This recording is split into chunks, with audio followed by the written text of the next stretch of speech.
Welcome back to another episode of the Be Who You Came to Be podcast. I'm your host, Tara Renze, coming in with a solo episode today. It's just me, but I have a lot of insights from my listeners, from my social media followers. If you're not following me on social, go check it out, Tara Renze on Instagram as well as on Facebook. But today we're talking about a really heavy subject, but such an important one, and that is grief. If you are following me, that recently we lost my mother-in-law, as well as a family friend of ours, son took his life with suicide, which is so hard to talk about. And, like so many of you feel, which is what I learned from sharing on social and getting your insight, is that so often we don't know what to say when someone else is grieving. We don't know what to do. We feel helpless. We don't have the words. And, I've actually put off recording this episode for a few weeks because I keep thinking, what if I don't say the right thing? What if I don't have the words? And I'm just going to tell you up front, I still don't have the words. I try really hard when someone's grieving to choose my words wisely, to show up, to show compassion, to show empathy, to show love. Because I've been on my own grief journey, which I'll tell you here about in a little bit. But, I think until you've experienced grief, you just don't know. And I'm going to tell you right now, that's a beautiful thing. Like you can just have this bliss of not knowing. But what's also interesting is someone who's been through a very deep grief journey, knowing how hard it is to lose someone that you love hasn't pushed me further away from love and showing up for people. It's pushed me even closer, knowing how painful it is when that person exits the earth and exits your life. One of my favorite quotes around grief it was Jack Lemmon, and he says, "Death ends a life, not a relationship." I have that as a quote in my book. And I actually write quite a bit about grief in my book and just the experience of it and how it shaped who I am and who I came to be. But that quote specifically really spoke to me because it made me, and I didn't read it until months or years after my dad died. But I read it and I was like, gosh, that is so true. That relationship lives on. Just because they're not here on earth doesn't mean that they're not in our heart and with us. So today we're going to be talking about grief. I'm going to share my personal grief journey with you. And then I am going to share what helped me. I'm going to be sharing what the listeners have said helped them. I'm going to be sharing a third part where what we should avoid doing after someone loses a loved one, and just a little bit more on what other people shared. So I'm going to start off by sharing something that my friend Amanda left on the post where I said, hey, I really want to put together a thoughtful podcast so people who are grieving can have friends and family that support them ongoing, and what helps for you and what works. And it was so interesting. This was a very hot topic. People really wanted to weigh in on it. And I started off by saying I didn't think I was going to have the right words. And I want you to know, as someone who's been through a grief journey, I understand that there isn't always the right words. And, I loved what Amanda said. She said, I actually found all words to be helpful and comments well intended. The truth is, very few of us actually know how to process grief, let alone guide others through it. When my dad passed, people told me how lucky I was to have a chance to say goodbye. At the time, I was annoyed by it. 25 years later, I realized they were just inviting me to step into comfort. I think that's, by the way, Amanda, I love your heart and your willingness to, to reflect on that and to understand that, hey, they were just trying to help. And, as someone who's been through a grief journey, there's so many waves of grief. And I just want to remind anyone that if you've tried to help someone in a grief journey and they've shut you out or they've made you feel bad or they've said things, it's not about you. Their heart is absolutely broken.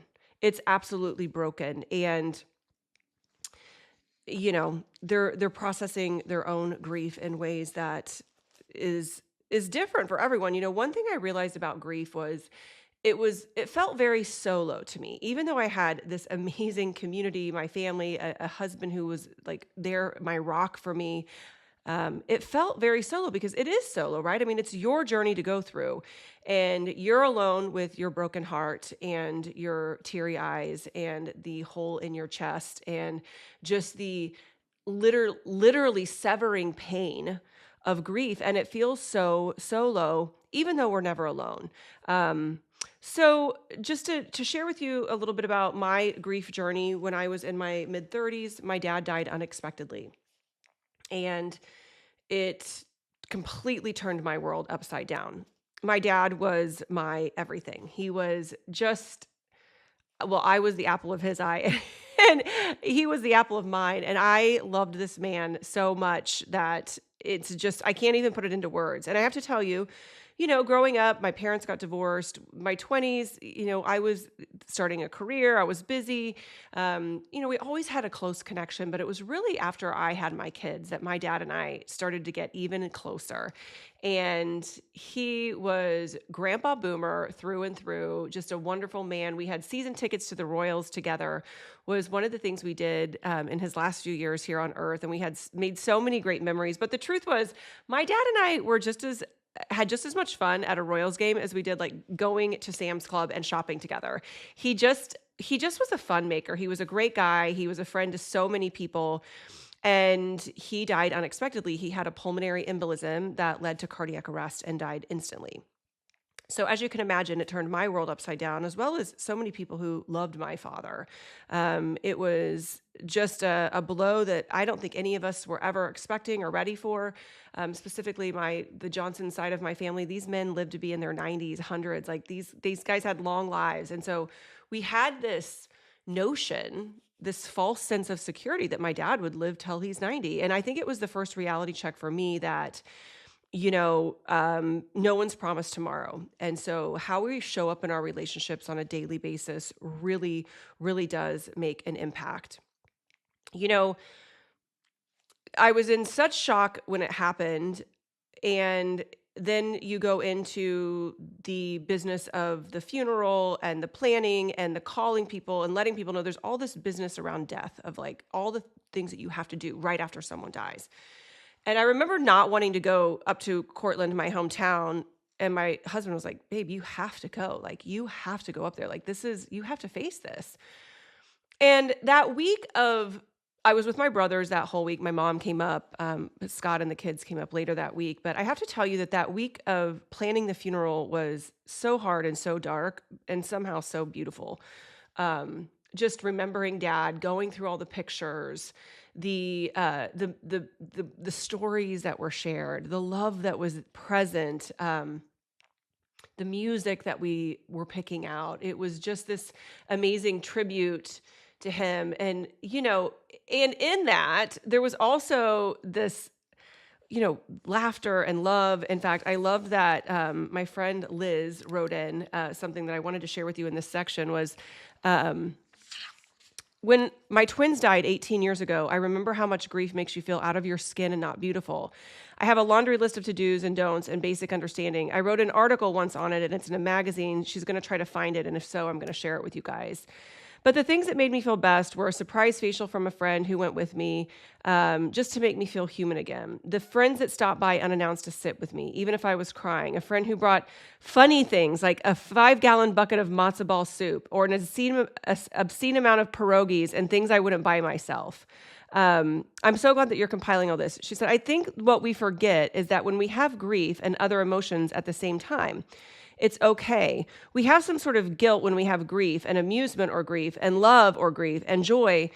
And I think that, this was one thing that I realized on my grief journey too, is there was so many different emotions and moments of just laughter. I mean, even when we were thinking about Dad, the week he died, just busting up laughing about stuff. And then those laughs would go right into crying. And, there was just things that happened at the funeral and, it's such a roller coaster of emotion. And then the funeral's over, and that's when I think the real grief, the hard grief, the ongoing searing pain of grief really sets in, because there's no more cards, there's no more people coming by, and I realized like, oh my God, the world keeps spinning. I came back from the funeral and kids had to go back to school. I was working from home at the time and I was like, okay, well, I get up, I've dropped the kids off at school and I'm just going to go back to work. I'm going to go work out. And I remember I dropped them off at school. I got around the side of the school and I just had to pull my car over because I was sobbing so uncontrollably. And it was that moment of like, holy shit, like this isn't going anywhere. Like this is just starting to root in. And so it was in those weeks and months after that there were so many things that people did that really showed me love, even though my grief was very solo. First off, as bittersweet as it was, the Kansas City Royals in 2015 were going into the playoffs and playing for the World Series. So we had my dad and I's 4 tickets. So obviously it was so heartbreaking that he wasn't here, but we used that as not our scapegoat because it wasn't escaping it. It was, let's go together. Dad would want us to do this. I mean, yow, which was something my dad always said. I mean, we yowed more at those games. And if you're a Kansas City Royals fan, Kansas City actually went on to win the entire World Series. And I remember bawling my eyes out when they won. It was like, Dad, they did it. Like, we did this. Like, oh my God, it was so amazing. And I'm going to try not to get emotional on this podcast, but it shows up in the weirdest ways and it's a constant. Like, it's not like when grief first hits, it's there 24/7. Like, you don't stop thinking about it. I remember thinking like months after my dad died, like, am I ever going to be happy again? Like, when is this going to get out of my fucking head? Like, almost like frustrated with it. Like, I'm over this. Like, I'm ready to be over. I'm ready to move on. And it's just not the way grief works. I worked with Heather White, who did episode 1 of the Be Who You Came podcast after my father died. I tried traditional therapy and it wasn't right for me. You need to do what's right for you. But working with a life coach like Heather, who really helped me honor the grief I was having, but move forward, was so important for me because so much of the therapy for me started to get into like going back on things, which for me, it wasn't about going backwards because it was about moving forward. And she really helped me. But I remember telling her like, okay, I just want you to know I want to be done grieving. Like, I want my life back and I want to remember my dad, but I don't want to cry every time I think of him. And she was like, Tara, grief is like food poisoning. Like, you can't just be like, okay, and I'm done. Like, you don't go to the bathroom once and like, and food poisoning over. She's like, it takes as long as it takes to get out of your system. And she's like, and the thing is with grief, it never gets out of your system. Like, it is something, a wound, a scar that you carry forever. There was an article that I read the day I stopped grieving. I'm gonna post it in the show notes. I encourage you to go read it. It's kind of a blog post about, people wondering like, God, are they still sad about that? Are they still upset? I remember someone did say to me like, gosh, are you still upset about this? Like 5 months after. Someone put that in the comments. My friend Christina put in that it was so hurtful when she saw a friend. She's like, oh my God, are you still so upset over this? And it was her dad. And I do think there's this notion that if you live long enough, you're going to lose a parent. It's just a fact of life. Like, if you live long enough, you will outlive your parents. Like, your parents will die. And so there's this notion of like, oh, so they're going to die, so it shouldn't be that hard. And I'm here to tell you right now, whether they die unexpectedly in your 30s or they pass when they're 84, like, or 95 or 105, it's still hard. That was your parent. That was your mom. That was your dad. And it's so hard. I can't speak on any other types of grief. And I don't think we should compare grief ever because we don't know what anyone else is going through and what that grief story looks like internally. So I can only tell you about my journey and what other people have sent in. But it was, so many unexpected things that happened with the grief. I think we all did because it was unexpected. We had, the shock. We had, also there was some guilt of like, how did I not see the signs of pulmonary embolism, like blood clotting? Like I look back at the last pictures of my dad and I was like, oh my God, it was so clear that he was puffy. And like, interestingly enough, I'm going to just share this quick side note. My mom, after my dad died, I read up on pulmonary embolism so much that my mom actually had a blood clot in her leg and she thought she was having back pain. I was like, you have a blood clot. I'm taking you to the hospital immediately. And it saved her life. Like my dad, by understanding what, took my dad's life, I was able to save my mom's. And yes, I do. I tell her all the time, I'm like, I saved your life. She's like, I gave you life. And we laugh about it. But, you know, there's so many things. And I think the thing about grief after it happens is it's truly one day at a time. There is a book, I'm also going to put this in the show notes, called Healing After Loss. If you've lost someone, and I know you, I probably gifted you this book because someone gifted it to me after my dad died. And this book specifically just really helped me because each day was just was a moment to reflect, a moment to honor your grief, to make space for it, whether you needed 5 minutes or 50 minutes. Like it was just this, it was like every day I'm going to remember dad. I'm going to honor how I'm feeling. And it really helped me get through each day. And so that for me was huge. Just honoring the grief every day versus trying to ignore it or push it away or say it's not there. So Brooke Gem actually gave me that book, and I have gifted it. In fact, I think they just said on Amazon that I like can't buy it anymore because I've bought so many copies of it. I don't know. We'll find it. Don't worry. But I also think that one thing that was weird about the first years, I thought there was going to be some things that were going to be so hard. You know, like I remember Christmas, I remember decorating for Christmas. My dad died in September, and I remember decorating for Christmas, and I couldn't hardly do it. The Christmas carols, I was crying, I was hanging garland, I was crying, I was, decorating the tree, I was crying. And I thought, how are we ever going to get through Christmas? And my brothers and I that Christmas did something really great. We did a Christmas celebratory gift exchange in honor of dad. So it was kind of a white elephant, but we all brought things that we thought dad would have loved. And it was such a great way for us to honor him on Christmas and share stories. I mean, it was like, steakhouse, Cuban cigars, cocktail rocks glasses, golfing stuff, like music, like it was just all these things that dad would have loved. And it was such a fun way to celebrate him. And, I wasn't as sad then. And that's when I had this major epiphany. In my book, I call it the Christmas epiphany around grief. And that was that I wasn't sad that day, super sad. I also wasn't like joyful and like happy. But what I was fulfilled. And it was such an epiphany and a mindset shift for me because I was that person who was on the happiness quest and was like, when will I be happy again? Why am I feeling this? I was ready to move on. And, the love in my heart was not ready to move on. And that grief wound hadn't even started to heal yet. And giving myself permission to be fulfilled once I realized it was such a relief. Because being fulfilled doesn't mean being happy or sad. It means being full, being love, feeling accomplishment, feeling community, feeling proud, feeling, that you can move on. And, that the cool thing about fulfillment is when we shift from a life of trying to be happy and create happy all the time and we move to fulfilled, it really does, one, give us these a life raft and the ability to navigate the hardest times in our lives because we give ourselves permission. But what I also found about a fulfillment is that it's not just about navigating a grief journey. It's about really anything in life. Like the epic moments of happiness and success in our life is always built on doing fulfilling things, whether that is relationships, whether that is work. I promise you, if you do a fulfillment inventory in your life, you're going to be like, okay, these are all the most fulfilling things, the most fulfilling relationships, the most fulfilling work I've done, the most fulfilling things I've done. You're going to be like, holy shit, like these are the big things. These are the things that matter. And I promise you, in all of those things, you weren't always happy. In fact, you probably had to be tenacious and empathetic and kind and forgiving and loving and all those things.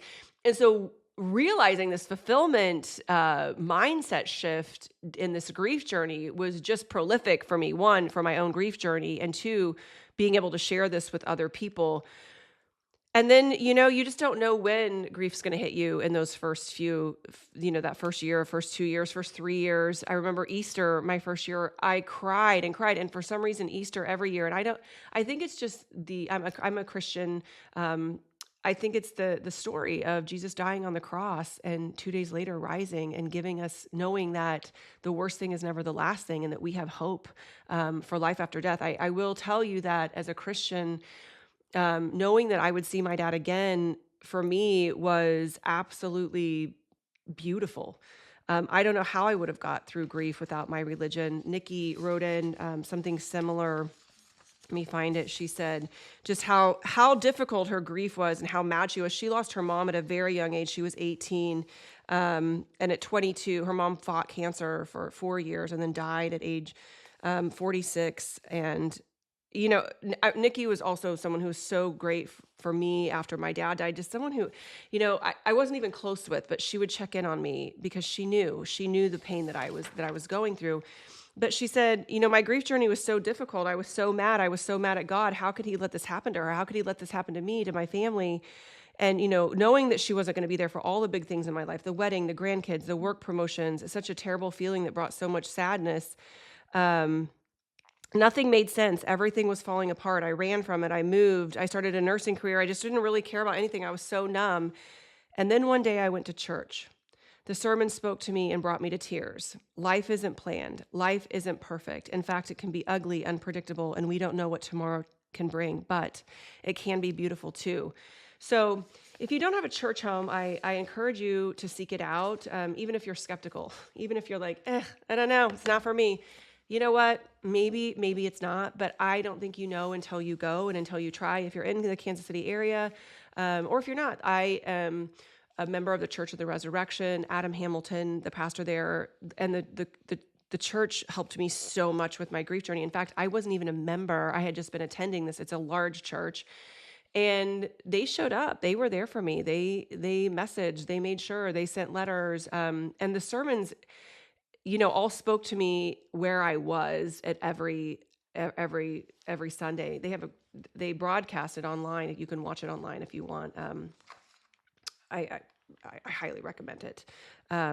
Knowing that I'll see my dad again is just going to be amazing. Him and so many other people who are with him now. So what helped me? What helped me during my grief? I've included some of these things. I do think the people checking in with no expectations. I got to tell you, in this small town, I have never seen more cinnamon rolls the week of the funeral than the week of the funeral. I think at one time I counted them and there was like 137 cinnamon rolls on our dining room table at my dad's house. And in fact, my brothers and I joked after Dad died, we were like, the temperature in Cortland got 10 degrees higher because everyone turned on their oven. And, it's all the food and all the things. And just so you know, eventually I remember when I came home, there was a food train going on. I was like, stop the train. Like, I can't keep doing this food train. But I realized that people bringing me food wasn't really, yes, they wanted they wanted to bring us food to eat, but it was so much about them pouring their heart into to me, to my dad, to the grief. I thought about all those ladies in Cortland making those cinnamon rolls and making them for remembering my dad, who played such an important role in their life. And, they made those out of love. And that's what you have to remind yourself of when you're in a grief journey. And if you're wanting to help someone grieving, is that they need love and they need support. Someone checking on me, just doing something instead of asking, what do you need? Great piece of advice that came from one of the Facebook people. Receiving meals, helping with logistics, people checking in with no expectation, just like, hey, I'm out on a walk. Do you want to go with me? Can I walk your dog?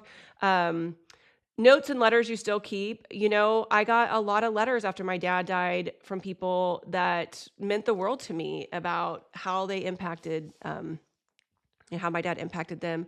I love this one that someone put in: therapy, journaling, and spiritual practices. I have to tell you, someone told me to do this after my dad died, which was to write him letters, write him notes every day. And so, you could bring over some flowers and maybe a little journal for a grief journal, or a book, or a bottle of wine and some flowers, or a tea set and some flowers, like whatever it is. Not flowers, a journaling. I love flowers too. Everyone sends flowers and it is so beautiful. And, everyone who sent flowers, I was so grateful for. Everyone who donated, I was so grateful for. And I think time, just having space, helping with logistics. I think there was something else that I think the one thing that I read over and over and over on, Facebook and Instagram was, let me just read this to you. This is from Jeanette, and it's beautiful. I'm just going to read it to you on what helped her and what didn't help her. Jeanette writes, I'm coming up 3 years of losing one of my identical twin sons at the age of 35. Don't tell me he's in a better place. Time will get you through this. There is no time limit. We're going to talk about that in a second. What I absolutely love is when I can call on my friends and ask for prayers, or when I post things on my Facebook page, I feel the love. For me, one of the best things you can do is say his name. Please ask me what Jordan would do for certain holidays. Don't run from me. I'm so very thankful for my Facebook friends who are in my village to help me. It is an extremely ugly journey to be on. Don't abandon us. Ask about our child. We'll get back to this, the better place thing. But I can't agree with that more. I noticed, right after my dad died, there was a lot of people who would come to me and ask, I loved your dad, I'm so sorry about your dad, and then like time started passing and it just got radio silent. And I knew that people didn't want to talk about it because they were so afraid that it would upset me. And I'm going to be honest with you. I would usually get tears in my eyes, but those were the happiest tears. I wanted to talk about my dad. I still want to talk about my dad. And I think that so many people said this of like, don't stop talking about them. Don't be afraid to come up and talk with me about whoever I lost. Like, I want to say their name. I want to remember them forever. Like, I want to tell stories. I want to hear your stories. A few years ago, I was working the concession stand Jack had moved to a new school, and I was working this concession stand, and this guy, John, came up to me, and I was sitting in there, and he's like, hey, you're Tara Johnson Renze, right? I said, yeah, I am. He's like, I knew your dad. And I said, you did? And he was like, sorry, I'm getting emotional. He's like, I loved your dad so much. He was just gushed about how great of a man he was, how they did business together. And of course, I am just like welling up with tears. And I told him, I said, I want you to know how much this means to me. I said, because so many times people don't bring him up because this is what happens. I get teary. I said, but I just want you to know that like these are tears of joy. And I am so grateful that you did this. Sorry, people. Sorry, people. Getting emotional on the podcast. It's an emotional subject, right? And I just, it's been almost 10 years since my dad died, and I don't get really that emotional about it anymore. I kind of do, I guess, obviously sometimes. If you're watching on YouTube, I didn't pack tissues even for this episode because I didn't think I needed, so I'm using a scrunchie. But that's just the power of love. And I think it's the power of relationship. So whatever you do, do not abandon people when they are in a grief journey because you're worried about upsetting them, that you're worried about making them cry. I will tell you that I became pretty reclusive after my dad died for this reason, because I would be the person who would sit on the sidelines and cry. I would be the person who'd go into the grocery store and see barbecue sauce and be like, oh, my dad's chicken wings. Like, I loved him, and start crying. Like, it just hits you at all kinds of time. And so I did become more reclusive, and the more reclusive I got, the more reclusive other people got, which isn't a good thing. But for me, it was just how I was dealing with it. So we're going to talk a little bit about what not to do before we wrap this up. First off, avoiding the topic altogether, not showing up. When our friends, we got the news of the suicide of their son, and this is a completely different, I'm not qualified to talk on the subject other than the fact that I've experienced it way too much. And I want to do something more. This is a whole nother podcast that we're going to be talking about, because I'm working on mental health stuff and supporting mental health in youth and suicide awareness, because no matter what you're going through, ending your life is not the answer. This is for another episode, but avoiding the topic altogether is what they said. And I remember I almost didn't message at first because I was like, I don't know what to say. And I don't want to say anything. Like, is it bad if I message? And then I just remembered, I was like, oh my God, right now more than ever, they need the pouring of love and knowing that people are thinking about him. So at the funeral, the dad, I loved this. He put his Facebook, his Instagram, his Snapchat, his text, and he said, don't ever stop messaging me about Bryce. Don't ever stop sharing the stories. Like, I need them, and I want this boy to live on, and the memory of him. So I thought that was just so powerful, and it's something that was reoccurring to everything that I read about grief and how to help people was, If someone said to me, "Tell me about your dad," I would be like, "Oh my gosh, let me tell you about my dad." Like, I love it when someone says, "Tell me about your dad." Or like, "Tell me, what did you and your dad, do in the summer?" Like, there's a million questions that you could ask. Just, tell me about them. Um, I think trying to fix the pain with platitudes of like everything happens for a reason, they're in a better place. That's such bullshit. And I know that if someone says this, they're just trying to help. But this is the one thing I can say is not helpful is saying they're in a better place because, for me, my dad was 65, like or 67. I was like, the better place for him was with us. Or, especially suicide, you cannot say that. Or even if someone dies of cancer and they fought and fought and fought, like, yes, I'm a Christian. I believe that heaven is the better place where there's no suffering and no pain, but it doesn't help the pain for the person who's experiencing it.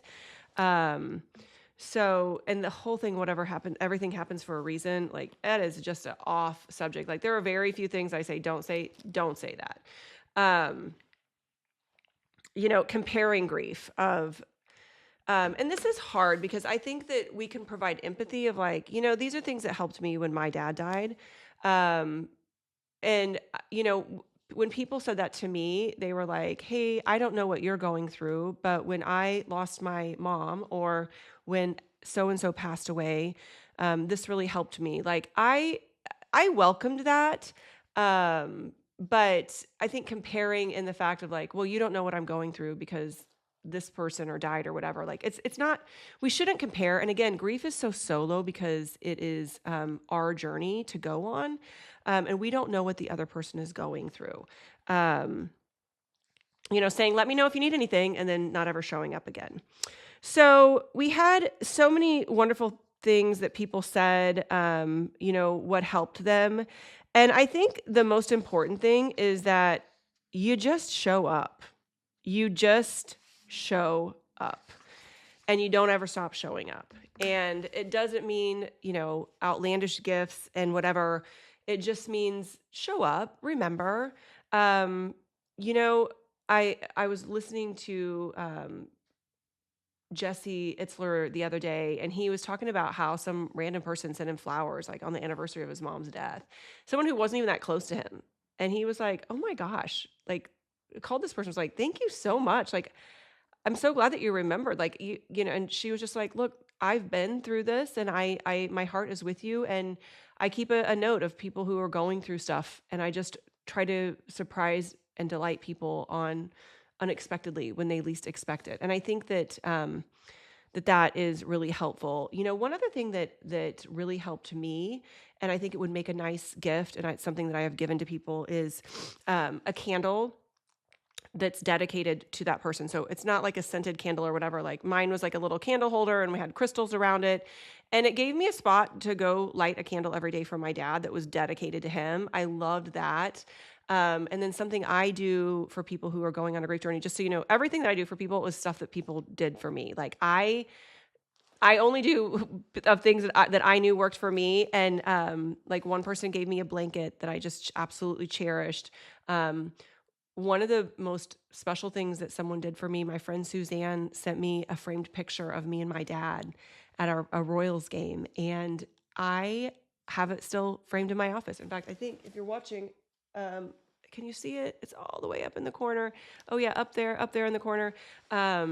I loved that because we live in this digital world now where we don't frame a lot of pictures.